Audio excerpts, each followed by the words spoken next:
Last year, I reviewed the PRISM XQ340 ultra-wide monitor, which I still use every day.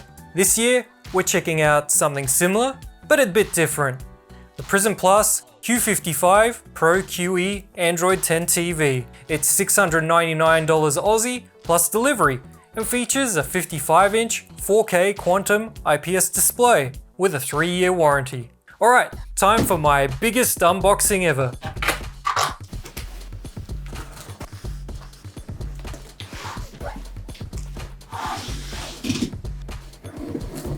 We have a foot stand. 2 in fact. Oh, there goes something. Remote, power cord, manual, and AAA batteries for the remote.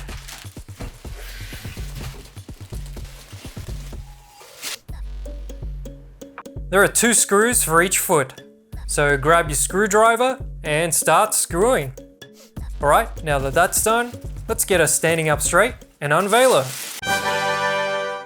Plug in the figure 8 power cord at the back. On the other side, you'll find the ports, which include antenna in, dual USB 2, 3 HDMI 2, optical audio, and Ethernet LAN. If you want to mount it on the wall, you can. It looks to be pretty much like every TV out there. The Q55 Pro QE has a 4-star energy rating, which is 424 kilowatt hours per year, based on 10 hours a day of daily use using the default settings. The bezel around the display is nice and thin, and I'm very happy the front power LED isn't excessively bright. The Android OS supports voice control. Hey Google, sing me a song.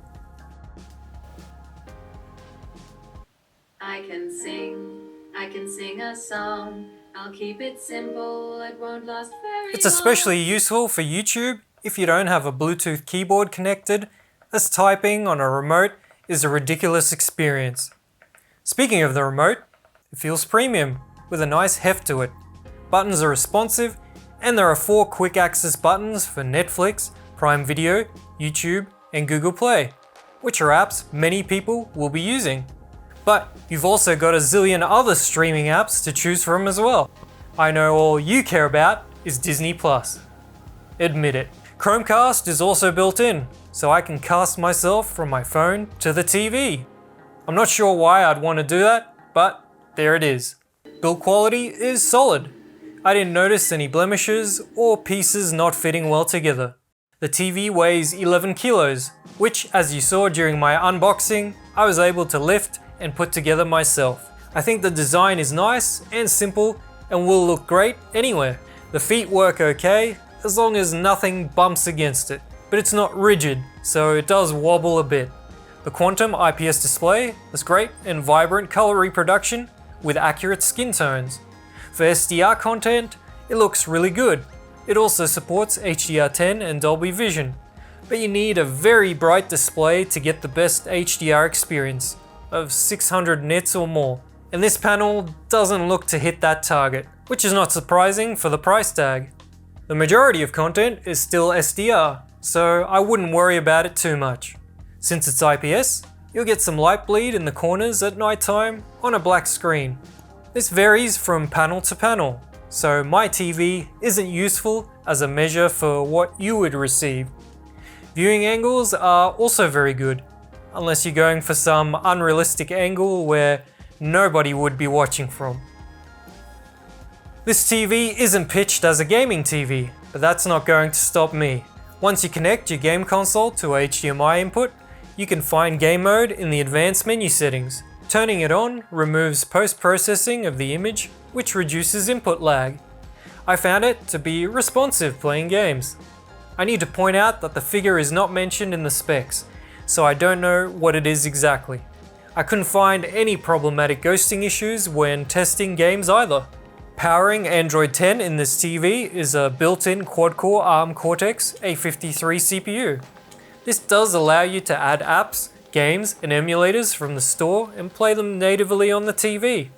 However, you can't enable game mode in the Android OS, so I did notice input lag on classic games like Super Mario World without game mode enabled. It's less noticeable with 3D PlayStation games, but I still think you'd be better off connecting a games console and switching on game mode for the best experience. The TV supports Dolby Atmos, and the included dual speakers are 10 watts. Normally, I find TV speakers to be not good, but these are pretty decent. Trebles are clear, mids can get a bit muddy, and there's some bass definition to the sound. For me, sound is half the experience, so I always hook up a soundbar or speaker system. But colour me impressed with these inbuilt ones.